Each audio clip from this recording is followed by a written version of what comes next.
এর আগের ব্লগে দেখলেন বো ব্যারাক্সের অ্যাংলো ইন্ডিয়ান ফেস্ট। এবার বলবো এখানে কি কি খাবার পাওয়া যায়।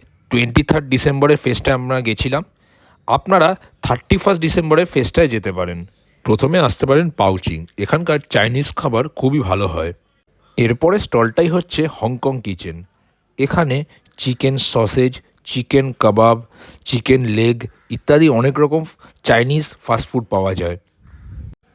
এদের চিকেন সসেজটা আমি ট্রাই করেছিলাম, সত্যি বলছি এত ভালো চিকেন সসেজ আমি কোথাও খাইনি, দামটাও খুব সস্তা।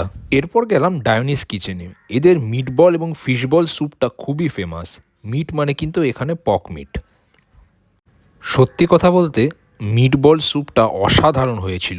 এর আগের বছর এনার ফিশ বল স্যুপটা আমি খেয়েছিলাম, যেটা সত্যি খুব ভালো হয়েছিল। এরপর ট্রাই করলাম ফিশ সুরমাই, বেশ ভালো খেতে লাগলো।